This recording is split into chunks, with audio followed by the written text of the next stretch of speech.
Let's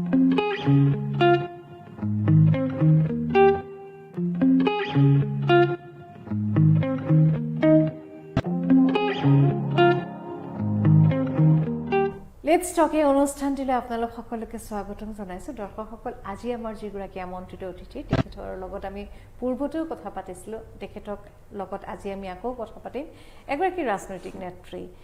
তেখেতে স্কুলত যেতিয়া পঢ়ি আছিল তেতিয়াৰ পৰা তেখেতে নিৰ্বাচন খেলিছিল। কলেজ পালে তাতো নিৰ্বাচন খেলিলে। তাৰপিছত তেখেতে আইন বিভাগৰ ছাত্ৰী হ'ল আৰু পৰৱৰ্তী সময়ত গুৱাহাটী উচ্চ ন্যায়ালয়ত এগৰাকী অধিবক্তা হিচাপে তেখেতৰ কৰ্মজীৱন আৰম্ভ কৰিলে। সেই সময়খিনিতো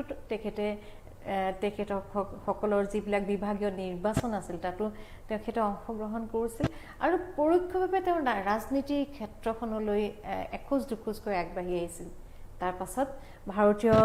জনতা পাৰ্টি তেখেতে প্ৰবক্তা হিচাপে 6 বছৰ কাল কাম কৰিলে আৰু বৰ্তমান সময়ত তেখেত ভাৰতীয় জনতা পাৰ্টিৰ ৰাজ্যিক মহিলা মৰ্চাৰ সভানেত্ৰীৰ পদ অলংকৃত কৰিছে। এগৰাকী নাৰীয়ে যেতিয়া ৰাজনীতি পথাৰখনলৈ যায় তেখেতৰ বিষয়ে বহু কথা শুনা যায়। আমি যোগাত্মক কথা যিমানেই শুনো, ক'ৰবাত ঋণাত্মক এটা দুটা কথাও যেন নুশুনো এনে নহয়। খুব সফলতাৰে আগবাঢ়ি যোৱাৰ পাছতো এটা সময়ত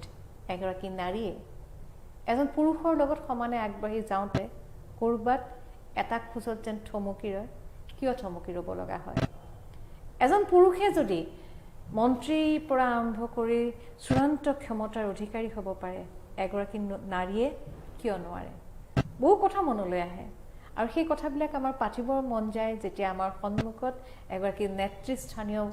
ব্যক্তি, এগৰাকী নেতৃস্থানীয় নাৰী যেতিয়া আমাৰ সন্মুখত থাকে। আহক তেতিয়াহ'লে আমাৰ সকলোৰে শ্ৰদ্ধাৰ মৰমৰ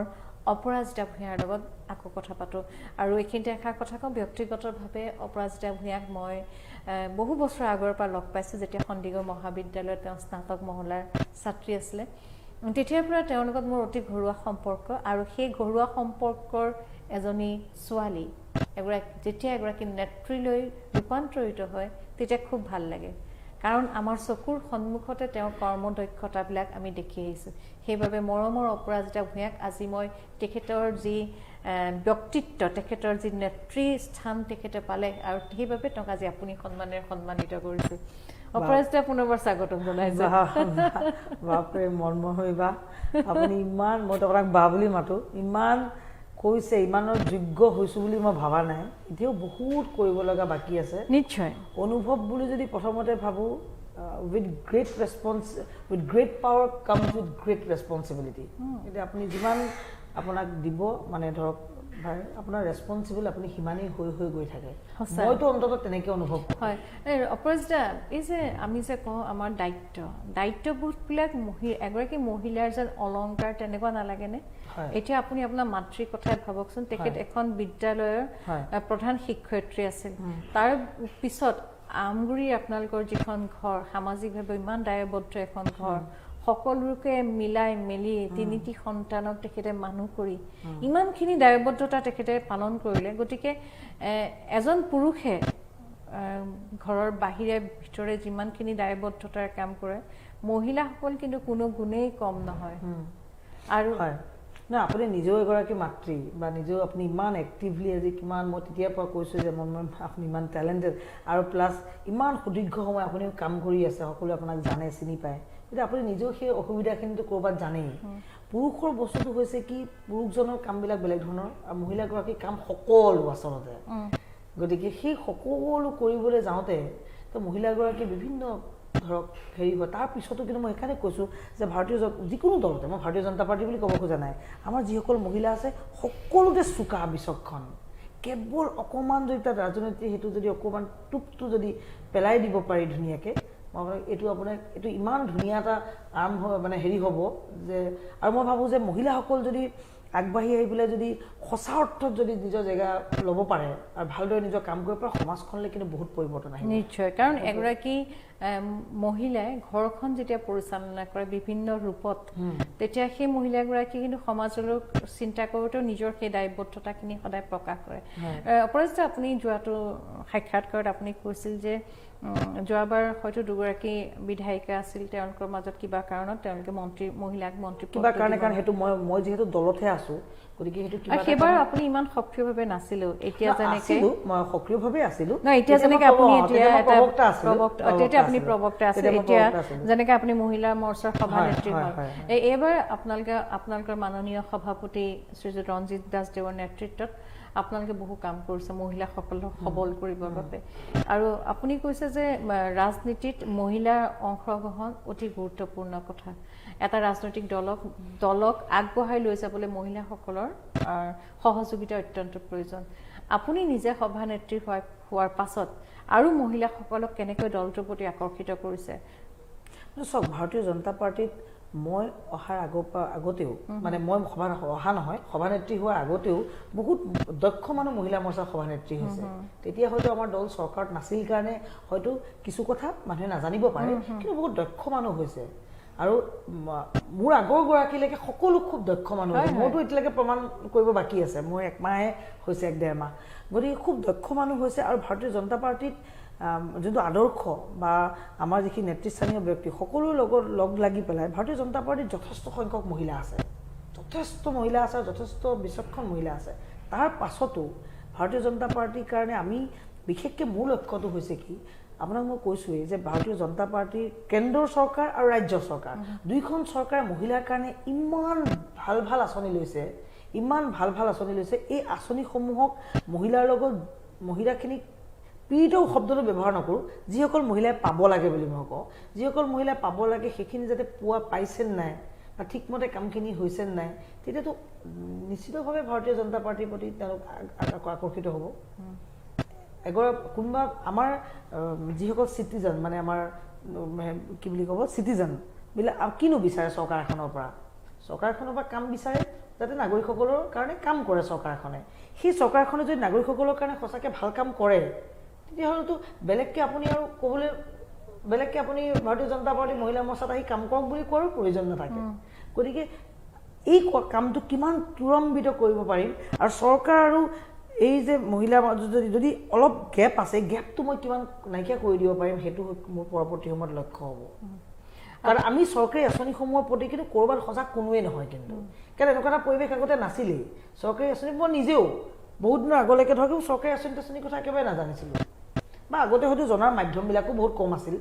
যোনটো কাৰণে নাজানিছিলোঁ গতিকে আজিও কিন্তু সেই পৰিৱেশবোৰ ক'ৰবাত নহয় ক'ৰবাত আছে এতিয়াও ইমান ভাল আঁচনি কিন্তু মানুহে গ্ৰহণ নাজানে সেইটো কৰিব আৰু আমাৰ মানুহবিলাকে সেই অফিচিয়েল ৱৰ্কবিলাকতো অকণমান হেৰি থাকে কম হৈ থাকে ধৰক তেনেকুৱা বিভিন্ন ধৰণৰ কথা আছে গতিকে এই গোটেই বস্তুটো মই কিমান নাইকিয়া কৰিব পাৰিম এইটো মোৰ লক্ষ্য হ'ব আপুনি চৰকাৰী আঁচনিৰ কথা ক'লে এতিয়া আমি দেখা পাইছোঁ যে মন্ত্ৰীসভাৰ মাননীয় মন্ত্ৰী মহাশয় তেখেতে কৈছিল যে মহিলাৰ বিয়াত এতোলাকৈ সোণ দিয়া হ'ব মহিলাসকলক সোণ দিব মহিলাসকলে সোণৰ অলংকাৰ পিন্ধিব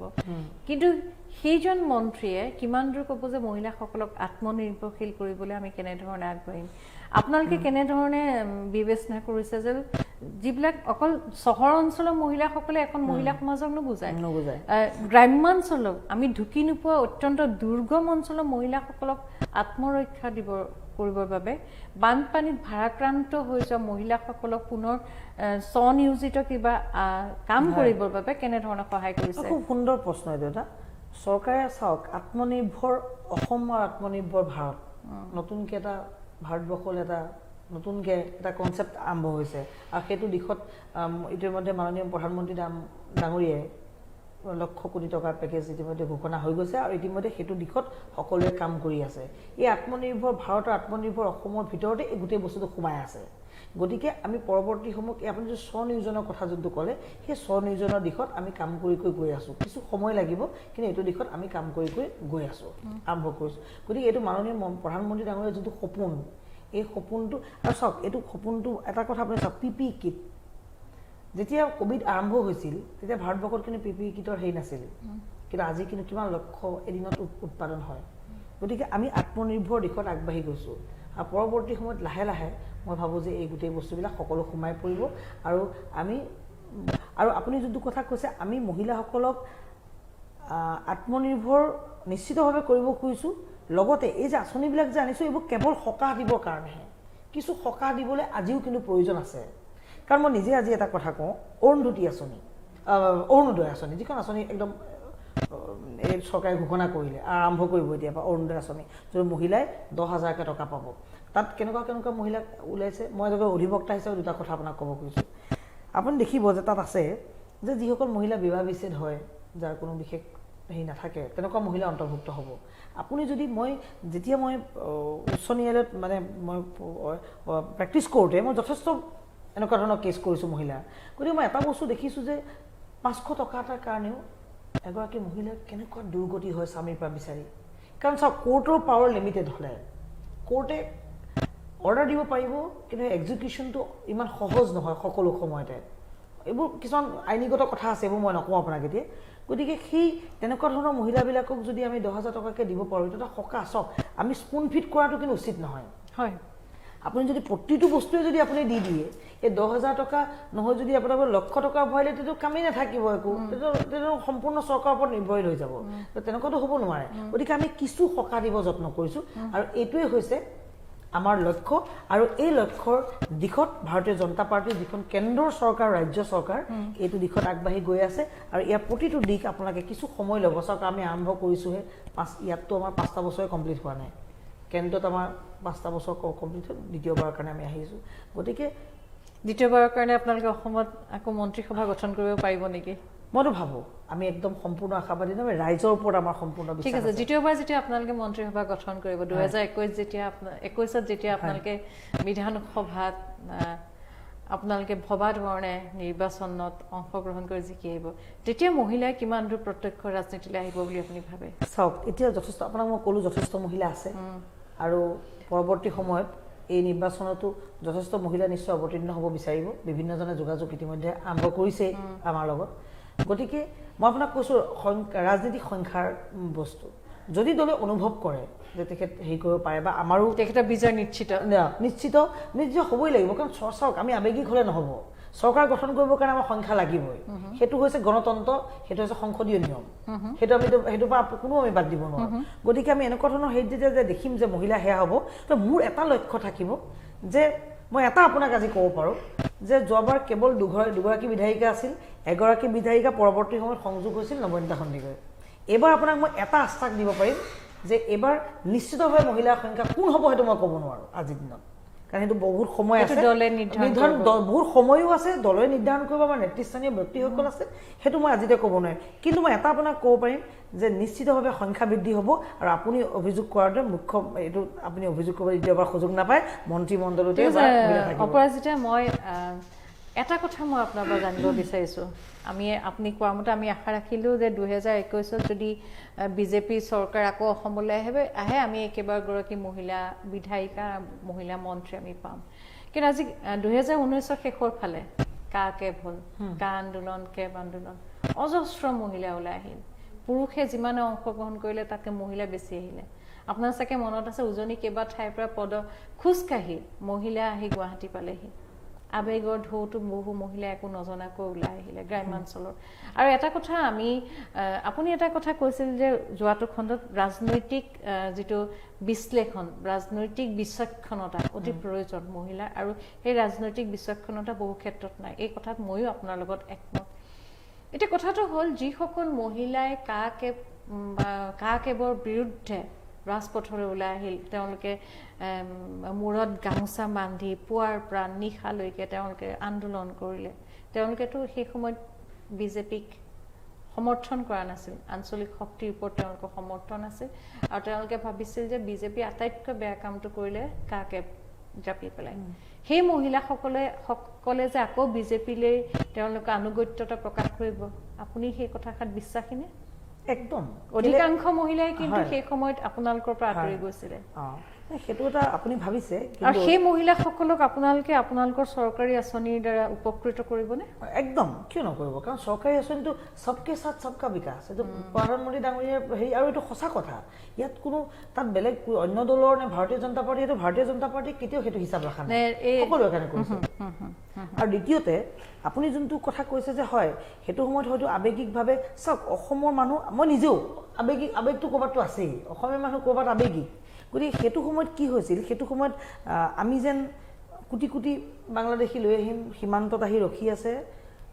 গৃহীত হ'ল দুৱাৰ খোল খালে কোটি কোটি মানুহ সোমাই আহিলে এনেকুৱা এটা ধাৰণা দিবলৈ চেষ্টা কৰা হ'ল আৱেগিক কৰি পেলাই আৰু ইয়াক আৱেগিক কৰি পেলাই তাৰ উচ্চতাই জোল খালে সঁচা কথা কওঁ যদি আপুনি সোধে আজি পৰিৱেশটো আপুনি চাওকচোন আজি এটা বছৰেই হোৱা নাই কিয় সকলো মানুহ ঘূৰি আহিছে লাহে লাহে সকলো এতিয়া বুজি পাইছে যে এনেকুৱা ধৰণৰ কোনো এইটো এনেকুৱা ধৰণৰ কথা নাছিল দ্বিতীয়তে আমাৰ যোনটো গৃহীত হোৱাৰ যোনটো বস্তু সেইটো হৈছে আমাৰ ভাৰতীয় জনতা পাৰ্টি আমাৰ মেনিফেষ্টোত থকা বস্তু জন্মলগ্নৰ বস্তু এটোৰ পৰা ভাৰতীয় জনতা পাৰ্টি কেতিয়া আঁতৰি হোৱা নাই কোনো নিৰ্বাচনত আমি কেতিয়াও কোৱা নাই যে আমি এইটো নকৰোঁ বুলি আমি কৰিম বুলিয়ে কৈছোঁ তাৰ পিছতো ৰাইজে আমাৰ ওপৰত আস্থা ৰাখিছে আমি মিছা কথা কোৱা নাই কিন্তু কেতিয়াও গতিকে ৰাইজে এতিয়া বুজি পাইছে আমি তেতিয়াও অটল আছিলোঁ আজিও অটল আছোঁ এটা জেগাত গতিকে এতিয়া তেওঁলোকে যোনটো যিবিলাক বিভ্ৰান্তি সৃষ্টি কৰিবলৈ যত্ন কৰিছিল আজি কিন্তু সকলোৱে বুজি পাইছে আজি বুজি পাই পেলাই মইতো নাভাবোঁ গোটেই সকলো গৈছিল বুলি আপুনি বাৰু সংবাদ মাধ্যম মানুহ হিচাপে কৈছে যে সকলো গৈছে মই নাভাবোঁ সকলো গৈছে বুলি যিসকল গৈছে আমি সৰু পৰ্দাত যিখিনি সন্মুখত সদায় মহিলা আৰু আপুনি এটা কথা যিখিনি মহিলা মানুহ গৈছিল সকলো ইতিমধ্যে আহি গৈছে ঠিক আছে আপুনি নাহৰকটীয়া এটা বিশেষ অঞ্চল সেই অঞ্চলৰ মহিলাসকলে কিন্তু তেওঁলোকৰ ভঁৰালৰ চাউল উলিয়াই দিছিলে কুইণ্টেলে কুইণ্টেলে চাউল এটা ছাত্ৰ সংগঠনৰ এজন মুখ্য ব্যক্তিক তেওঁলোকে কুইণ্টেলে কুইণ্টেলে চাউল উলিয়াই দিলে আজি নিশ্চয় সেই ব্যক্তিজনে আকৌ এটা আঞ্চলিক দল গঠন কৰিব আজি নিশ্চয় সেই বিশেষ অঞ্চলৰ মহিলাসকলে বা অন্যান্য ব্যক্তিসকলে আজি নিশ্চয় সেই মানুহ মই নাম নকওঁ কাৰণ এইটো ৰাজনৈতিক হেৰি নহয় যিহেতু মই ক'ব বিচৰা নাই ৰাজনৈতিক কথা পাতিব বিচৰা নাই আচলতে যিহেতু তেওঁৰ মুখ ইতিমধ্যে তেওঁৰ অভিপ্ৰায়টো সকলোৱে গম পাই গৈছে যে কিয় আন্দোলন কৰিছিল আৰু অসমত এইটো বস্তু আজি নহয় আগৰ পৰা কেৱল এইটোৱে পৰিৱেশ হৈ আহিছে যে এনেকুৱা আন্দোলন হয় নেতাৰ জন্ম হয় পৰৱৰ্তী সময়ত কিন্তু তেওঁলোকতকে মানে এইটো ক'লে এইটো শব্দ ব্যৱহাৰ কৰিলে হয়তো ৰাইজে বেয়া পাব পাৰে মই নকৰোঁ গতিকে ৰাইজে নিশ্চয় জানে আমাৰ ৰাইজ সচেতন ৰাইজ সজাগ আৱেগিক হ'লেও কিন্তু সচেতন আৰু সজাগ গতিকে ৰাইজে জানে গতিকে সকলোৱে অভিপ্ৰায় বুজি পাইছে সকলো এতিয়া ক্লিয়াৰ লাহে লাহে আৰু ফটফটীয়া হৈ গৈ থাকিব আৰু আমি অতি সুন্দৰভাৱে আমি চৰকাৰ গঠন কৰিম ঠিক আছে আপোনালোকে চৰকাৰ গঠন কৰিব সকলো ক্লিয়াৰ সকলো কথা খুব সুস্পষ্ট ফটফটীয়াকৈ জিলিকি আছে এটা কথা আমাৰো মনলৈ ভাৱ আহে সকলো কথা সুস্পষ্ট অসম আন্দোলন হ'ল মহিলাসকলক আগবাঢ়ি আহিলে চৰকাৰ গঠন কৰিলে মহিলাই একো সুবিধা নাপালে কাকেব আন্দোলন হ'ল মহিলাসকল আগবাঢ়ি আহিলে আকৌ একে বিদেশী বহিষ্কাৰ আন্দোলনৰ দৰে মহিলাসকলে মূৰত গামোচা পিন্ধি বিৰাট জাতীয়তাবোধ লৈ আহিলে ফুলাত কেঁচুৱালৈও আহিলে আনকি আৰক্ষীৰ লগত প্ৰচণ্ড কাজিয়া কৰিলে মই এগৰাকী অসমীয়া মই থলুৱা ইয়াৰ অসমীয়া আমাক বাহিৰৰ মানুহ আৰু নালাগে এতিয়া তেওঁলোক নীৰৱ কি নাজানো কাৰ জাতীয়তাবোধ কেতিয়া কেনেকৈ উদ্ভাসিত হয় তেওঁলোকে দেশৰ কাৰণে কি কাম কৰিব বিচাৰে কিন্তু এতিয়া 2021 চনত নিৰ্বাচন আহি আছে এতিয়া আমাৰ যি শাসনাধিষ্ঠ ৰাজনৈতিক দল তেওঁলোকে বিভিন্ন ধৰণৰ আঁচনি ইখনৰ পাছত সিখন দিছে এয়াও কি এক ৰাজনৈতিক টোপ নেকি নহয় একেবাৰে নহয় আমি একেবাৰে ৰাজনৈতিক টোপ নহয় আমি মহিলাক আমি আঁচনি যথেষ্ট আঁচনি প্ৰথমৰ পৰা ঘোষণা কৰা হৈছে আৰু সেইটো ঘোষণা কৰাটো সহজ কথা মই কেৱল ঘোষণা শব্দটো ব্যৱহাৰ কৰিব খোজা নাই সেইটো দিশত চৰকাৰে কাম কৰি আছে আৰু সেইটো এটা আমাৰ দায়িত্বৰ কৰ্তব্য হিচাপে আমি কাম কৰি গৈ আছোঁ আৰু তাৰ ফল যদি সঁচাকৈ আমি ভালকৈ ওপৰ ৰাইজে দিব আৰু আমি ভাবোঁ আমি বিশ্বাসী সেইকাৰণেতো ইমান ডাঙৰ এটা আন্দোলন হ'ল কিন্তু তাৰপিছতো আমি যিহেতু আমি সঁচা আৰু হেৰিত আছিলোঁ অটল হৈ থাকিলোঁ আমি নিজৰ জেগাত আমি কিন্তু আকৌ ৰাইজৰ ওচৰত যাবলৈ সক্ষম হৈ গ'লোঁ আৰু যিসকল মানুহে এইবিলাক কৰি আছিল মই সকলোৰে কথা কৈছোঁ সকলোৱে মুখা খোল খাই গৈছে লাহে লাহে যে কাৰ কি উদ্দেশ্য আছিল অন্ততঃ ৰাইজে এবাৰ ঠগ খোৱাৰ পৰা ঠিক আছে ঠগ খোৱাৰ পৰা মানে ৰেহা মানে বাচিলে অপৰাজিতা মই আৰু এটা কথা আপোনাক সুধিব মন যায় বৰ্তমান সময়ত যেতিয়া বানাক্ৰান্ত মহিলাসকলে হওক বা আধুনিক সা সুবিধাৰ পৰা বঞ্চিত অসমৰ আমি সততে ঢুকি নোপোৱা গ্ৰামাঞ্চলৰ মহিলাসকলে কিন্তু এতিয়াও চেনিটেৰী নেপকিন ব্যৱহাৰ কৰিব পৰা নাই এতিয়াও চেনিটেৰী নেপকিন কেনেকৈ ব্যৱহাৰ কৰে তেওঁলোকে নাজানে এতিয়াও কিন্তু তেওঁলোকৰ মাজত কোনো ধৰণৰ ছেক্স এডুকেশ্যনৰ কোনো শিক্ষা হোৱা নাই এতিয়াও কিন্তু এগৰাকী গৰ্ভৱতী মহিলাক ঠেলাত চিকিৎসালয়লৈ লৈ যাওঁতে সকলোৰে সন্মুখতে সন্তান প্ৰসৱ হৈছে হয় হয় এতিয়াও এগৰাকী মহিলাই নাজানে কেনেধৰণে তেওঁলোকে সুন্দৰ স্বাস্থ্যৰ অধিকাৰী হৈ এটা ধুনীয়া সন্তানৰ মাতৃ হ'ব পাৰে সেই সকল মহিলাক আপোনালোকে কোন আঁচনিৰ দ্বাৰা অন্তৰ্ভুক্ত কৰিব চাওক এটা কথা এখন চৰকাৰ কল্যাণকামী ৰাষ্ট্ৰ কল্যাণকামী চৰকাৰ কিন্তু সকলো চৰকাৰ দায়িত্ব নহয় কিন্তু চৰকাৰে যথেষ্ট কৰিছে চেনিটেৰী নেপকিন আহি আছোঁ মই এইবিলাক বিষয়ত সকলো কৰিছে কিন্তু আমাৰ সমাজৰ কিন্তু দায়িত্ববোধটো আছে এই সকলো যদি আপুনি চৰকাৰৰ ওপৰত এৰি দিয়ে তেতিয়াহ'লে আপোনালোকে পিছত ক'ব হিতাধিকাৰী সৃষ্টি কৰা বুলি সংবাদ মাধ্যমে আমাক অভিযোগ দিব যে হিতাধিকাৰী সৃষ্টি কৰিছে বা অন্যান্য অভিযোগ গতিকে মই এটা কথা ক'ম যে এগৰাকী মহিলা হিচাপে ধৰক আপোনাৰো মোৰো আমাৰ সকলোৰে দায়িত্ব নাই জানো এতিয়া কালি মই যোৱাকালি আপুনি চেনিটেৰী নেপকিন বুলি কওঁতে কৈছোঁ যোৱাকালি আমাৰ ৰাষ্ট্ৰীয় মহিলা মৰ্চাৰ অধ্যক্ষ আহিছিল বিজয় ৰাহাটকাৰজী তেখেতৰ লগত মই নিজেই গৈ হৰিজন কলনীত কালি চেনিটেৰী নেপকিন কেনেকৈ ব্যৱহাৰ কৰিব লাগে চেনিটেৰী ডিষ্ট্ৰিবিউশ্যন ডাঙৰ প্ৰগ্ৰেম কৰিছোঁ মই যোৱাকালি কথা এইটো গতিকে ৰাইজ আৰু দল আৰু চৰকাৰে এই দিশত কাম কৰি আছে কিন্তু কেৱল কাম কৰি থাকিলেতো নহ'ব একদম ভিতৰুৱা জেগাবিলাক বা অন্যান্য জেগাবিলাক তাতো আমি সজাগতা আমি সমাজেও কিছু দায়িত্ব ল'ব লাগিব মই অসমৰ পৰিৱেশ কিন্তু বহুত ভাল কিন্তু মই ভাবোঁ যে আৰু কৰিব লগা আছে এতিয়া যে গৰ্ভৱতী মহিলাৰ কথা ক'লে আমিতো চাহ জনগোষ্ঠী মহিলাৰ কাৰণে মই এটা মনত পৰিছে ঘপককৈ কওঁতে আপুনি চাহ জনগোষ্ঠী মহিলাই যদি সন্তান সম্ভাৱনা হয় থাকে তেতিয়া তেওঁ কাৰণ সন্তান সম্ভৱ হোৱাৰ লগে লগে চাকৰি পৰা হেৰি কৰি দিয়ে দৰমহা নিদিয়ে মানে সেই কেনেকৈ খাব কেনেকৈ হেৰি চৰকাৰে কিন্তু 12,000 টকাকৈ আঁচনি এয়া দিছে সেই সময়খিনি গোটেই সময়খিনি চৰকাৰে তেওঁলোকক পইচা দিয়ে ঘৰত থাকিও তেওঁ যাতে সুষম খাদ্য খাব পাৰে বা যিসকল দৰৱ জাতি যি খাব লাগে ঔষধ পাতি সকলোৰে কাৰণে চৰকাৰে পইচা দিয়ে কিন্তু এই আঁচনি কিমান দূৰ কিমান মহিলা যথেষ্ট মহিলাই পাইছে কিন্তু আৰু মহিলাই পাবৰ কাৰণে দল আৰু চৰকাৰৰ লগত সমাজৰো কিন্তু দায়িত্ববোধ আছে মই সেই কথাটো ক'ব খুজিছোঁ আমি চৰকাৰী আঁচনিৰ প্ৰতি আমি অকণমান কিন্তু ক'ৰবাত সজাগতাটো আমাৰ অকণমান সজাগতা নকওঁ শব্দটো নেজানো আচলতে বা জানিবলৈ আমি আগ্ৰহ প্ৰকাশ নকৰোঁ সেই দিশত আমি সকলোৱে কাম কৰিব লাগিব হয় অপৰাজিতা আপোনাৰ লগত যিমানে কথা পাতো ওলাই থাকে কাৰণ আপুনি অতি বিচক্ষণতা আগবাঢ়িছে আৰু প্ৰত্যেকটো কথাই আপুনি খুব নিখুঁতভাৱে আলোচনা কৰিছে সেই বিষয়ে জানে সেইকাৰণে আপুনি কথাখিনি খুব ধুনীয়াকৈ কৈছে আপুনি এটা খুব ডাঙৰ শব্দ কৈছিলে খুব এটা কথা কৈছিলে সেই কথাটো সেই শব্দটো মোৰ বাৰে বাৰে মোৰ মনলৈ আহিছে ৰাজনৈতিক বিচক্ষণতা নহয় জানো এইটো অতি গুৰুত্বপূৰ্ণ কথা মই আপোনাৰ লগত একমত ৰাজনৈতিক বিচক্ষণতা নাথাকিলে অন্য বিষয়ত আমি নিজকে জানো বুলি ভাবিলে কিন্তু ৰাজনীতিত পৰিপক্ক হ'বলৈ ৰাজনৈতিক বিচক্ষণতা লাগিবই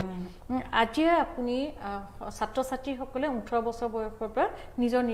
নেতাজনক নিৰ্বাচন কৰিব পাৰে তেওঁলোকে ভোটাধিকাৰ সাব্যস্ত কৰিলে এতিয়া ভাৰতীয় জনতা পাৰ্টিয়ে গ্ৰাছৰুট লেভেল বুলি যে কওঁ আমি গ্ৰাছৰুট লেভেল তৃণমূল পৰ্যায়ত ব্যক্তিসকলক ৰাজনৈতিকভাৱে সচেতন হ'বলৈ কেনেধৰণে কাম কৰিছে কাৰণ আপুনি চাওক যিবিলাক পঞ্চায়ত নিৰ্বাচন হয় বা একদম আপুনি যদি ৰাজনীতি পথাৰখন যদি এটা পিৰামিডৰ দৰে ভাবে একেবাৰে তৃণমূল পৰ্যায়ৰ যিসকল ব্যক্তি যিবিলাক গাঁও অঞ্চলৰ যিবিলাক নিৰ্বাচন হয় তাত মহিলাগৰাকী প্ৰাৰ্থিত্ব ঠিকেই দিয়ে কিন্তু মহিলাগৰাকীৰ নামটো ৰাখে স্বামীয়ে তেওঁ হয় গোটেই কামখিনি কৰে আনকি বহু ঠাইত মহিলাগৰাকীৰ নামটো ল'বলৈও মহিলাগৰাকীক লগ ধৰিবলৈও পুৰুষজনে নিদিয়ে যিহেতু আমি পুৰুষতান্ত্ৰিক এখন সমাজত বাস কৰোঁ সেই মহিলাসকলক আৰু বিশেষকৈ নতুন ল'ৰা ছোৱালীখিনিক সঁচাকৈ ৰাজনৈতিক বিচক্ষণতা আনিবলৈ আপোনালোকৰ কি পদক্ষেপ চাওক কামটো বহুত কৰি থকা হৈছে কিন্তু মই ভাবোঁ যে এই বিচক্ষণতা শব্দটো বহুত টান শব্দ এইটো বিচক্ষণতা এইটো বৰ সময়ৰ প্ৰয়োজন হ'ব সচেতনতাটো চাওক ভাৰতবৰ্ষত মই কওঁ যে real India is rural India exactly আমি 80% মানুহ আমাৰ গ্ৰাম্য অঞ্চল গতিকে ৰিয়েল আমি নিজেও আপুনিও গ্ৰাম্য অঞ্চলৰ পৰা আহিছে মই আহিছোঁ গ্ৰাম্য অঞ্চলৰ পৰা আচলতে চাবলৈ গ'লে এতিয়া চহৰত আছোঁ বেলেগ কথা কিন্তু আমিতো গ্ৰাম্য পূৰ্বপুৰুষসকল গ্ৰাম্য অঞ্চলৰ গতিকে ৰিয়েল ইণ্ডিয়া গতিকে এই ৰিয়েল ইণ্ডিয়াক মানে সকলো ক্ষেত্ৰত সচেতন দেই অকল মই ৰাজনীতিক বুলি নকওঁ সকলো ক্ষেত্ৰত সচেতন কৰি যাবৰ কাৰণে মই ভাবোঁ যে নৰেন্দ্ৰ মোদী ডাঙৰীয়া অহাৰ পিছৰ পৰা কিন্তু পৰিৱেশবিলাক যথেষ্ট সলনি হৈছে বুলি মই অনুভৱ কৰোঁ আৰু এতিয়া ডিজিটেল যোনটো এটা ডিজিটেলাইজেশ্যন চলিছে সেইটোৰ প্ৰভাৱতো এতিয়া মানুহবিলাক লাহে লাহে সচেতন হৈছে অনাগত দিনত চৰকাৰখনে বা এনেকৈ যেনেকৈ কাম কৰি আছে সকলো দিশত মই ভাবোঁ যে এইবিলাক আৰু কিছু সময় লাগিব মই ভাবোঁ যে সকলো ভাললৈ গৈ আছে বুলি মই অনুভৱ কৰোঁ। ঠিক আছে দৰ্শকসকল, অপৰাজিতা ভূঞা আমাৰ অতি শ্ৰদ্ধাৰ এগৰাকী নেত্ৰী। খুব ভাল লাগিল তেওঁৰ লগত কথা পাতি। অতি বিচক্ষণতাৰে তেখেতে উত্তৰবিলাক দিছে আৰু তেখেতে মোৰ মনত আছে তেখেত যেতিয়া কলেজীয়া দিনত তেওঁ আছিলে সেই সময়তো তেওঁ খুব বিচক্ষণতাৰে তেওঁ কামবিলাক কৰিছিল, যিহেতু তেওঁ এগৰাকী খুব সুন্দৰ তাৰ্কিক আছিল তেতিয়াৰ পৰাই। আৰু এতিয়াও তেওঁৰ দলত তেওঁৰ কান্ধত যিখিনি দায়িত্ব আছে সেই দায়িত্বখিনি খুব সুন্দৰকৈ পালন কৰিছে আৰু সেইবাবে তেওঁ প্ৰবক্তা হিচাপে ভাৰতীয় জনতা পাৰ্টিত প্ৰবক্তা হিচাপে 6 বছৰ কাম কৰাৰ পাছতো বৰ্তমান ৰাজ্যিক মহিলা মৰ্চাৰ সভানেত্ৰীৰ দৰে সন্মানীয় পদবীত তেওঁক দিছে। মাত্ৰ এমাহ হৈছে তেওঁ এই দায়িত্বভাৰ গ্ৰহণ কৰাৰ। আৰু অনাগত দিনবিলাকত আমি আশাৰে বাট চাই থাকিম। 2021ত নিৰ্বাচন আহি আছে, নিৰ্বাচন সমাগত আৰু ৰাইজে নিৰ্বাচন কৰিব তেওঁলোকৰ দলীয় নেতাগৰাকী। আৰু আমি আশা কৰিছোঁ যি ৰাজনৈতিক দলেই নহওক কিয় মহিলাক অগ্ৰাধিকাৰ দিয়ক। মহিলাসকলে বহু কাম কৰিছে, এটা নিৰ্দিষ্ট পৰ্যায়তে মহিলাসকলক ৰাখি নথব। মহিলাসকল অতি দায়বদ্ধ। মহিলাসকলৰ দায়বদ্ধতা আমি সকলোৱে দেখোঁ। আশা ৰাখিছোঁ অপৰাজিতাৰ নেতৃত্বত মহিলাসকল খুব সুন্দৰকৈ আগবাঢ়িব। অপৰাজিতা, এটা দীঘলীয়া যাত্ৰা আপোনাৰ, আৰু আমি আশা ৰাখিছোঁ আৰু বহু সময় আপোনাৰ হাতত আছে। এই সময়খিনি আপোনাৰ নেৰানেপেৰা প্ৰচেষ্টা,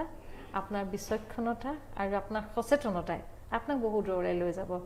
আৰু আপুনি যেতিয়া দায়িত্বত থাকিব, আমাৰ এটি অনুৰোধ,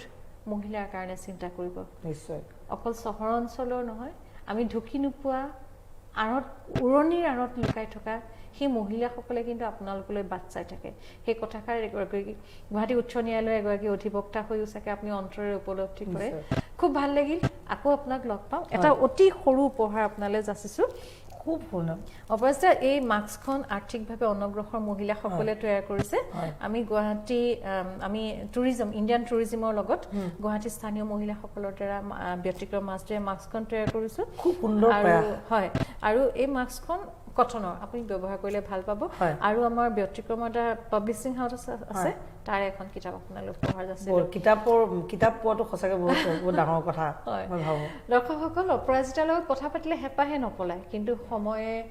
সকিয়নি দিছে অনুষ্ঠান শেষ কৰিবৰ। পৰৱৰ্তী সময়ত অপৰাজিতাক আকৌ মাতিম আৰু আমি আশা ৰাখিছোঁ আমাৰ নিমন্ত্ৰণ পালে অপৰাজিতা আহিব, আকৌ কথা পাতিম। আজিলৈ বিদায় লৈছোঁ, ধন্যবাদ।